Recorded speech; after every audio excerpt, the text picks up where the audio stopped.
Shalom worship leader, ketemu lagi dengan saya Hiram di channel Training Worship Leader, dan di video kali ini saya ingin membagikan mengenai bagaimana cara mengatasi sakit tenggorokan atau sakit pita suara ya, karena pita suara itu ada di tenggorokan.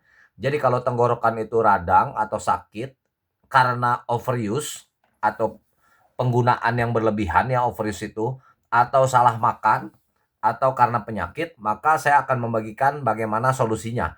Terutama buat Anda yang dalam waktu dekat, entah 1 hari 2 hari, itu mau nyanyi atau mau tampil ya, atau mau pelayanan. Jadi ini yang Anda bisa lakukan.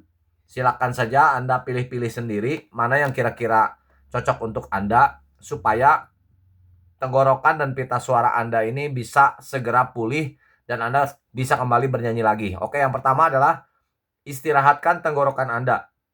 Kurangi bicara, apalagi nyanyi ya. Kalau udah ada masalah, kalau bisa jangan nyanyi dulu, apalagi memaksakan nyanyi terlalu banyak sampai nada tinggi atau sampai teriak-teriak. Nah, ini bahaya karena pita suara itu kalau sudah damage bisa rusak, dan rusaknya ini bisa permanen. Ada kasus orang rusak permanen kemudian dia dioperasi, dia sembuh tapi tidak kembali seperti sedia kala. Jadi ada baiknya kita ini memperhitungkan ya penggunaan pita suara ini. Kalau sudah berlebihan, overuse sampai sakit, lebih baik istirahatkan dulu.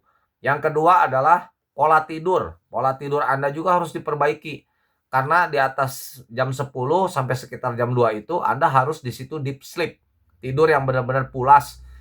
Karena disitulah ada proses detoksifikasi, ya, ada proses pemulihan tubuh, dan juga tentunya bisa berpengaruh ke pemulihan dari pita suara Anda atau tenggorokan Anda yang sedang radang atau sakit, ya.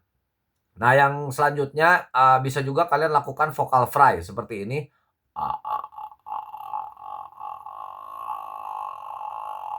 Ya, itu vocal fry untuk memberikan exercise yang halus terhadap pita suara gitu ya.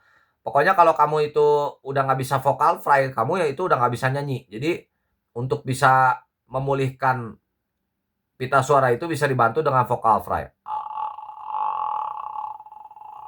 Itu ada gerakan-gerakan yang membantu pita suara untuk melakukan exercise yang ringan.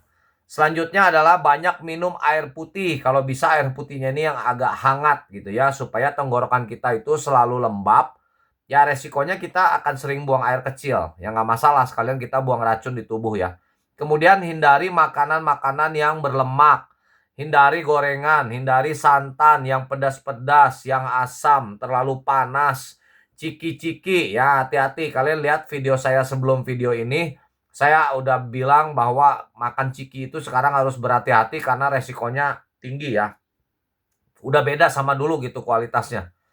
Kemudian kalian juga bisa berkumur dengan air garam ya, misalnya sehari 3 kali diaduk garamnya, bisa dikumur 3 kali ya, di-gargling, gitu ya, di-gargling. Terus kemudian bisa juga minum ini air perasan lemon ya, dengan sedikit gula. Jangan juga terlalu manis, kalau terlalu manis nanti jadi lengket. Kemudian juga kalau Anda suka dengan jamu-jamuan atau herbal-herbal, silakan juga dicoba ya, nggak ada salahnya.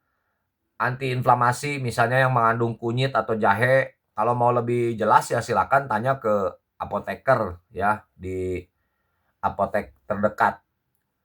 Nah, kalau tablet hisap juga bisa ya, seperti misalnya Degirol atau FG Troches atau permen Strepsils ya. Itu kalau Anda cocok dengan tablet-tablet hisap itu ya silakan saja gitu.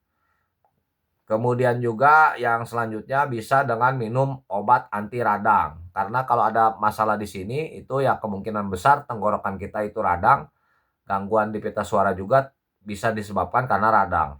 Ya kalian tanya sendirilah ke apotek ya.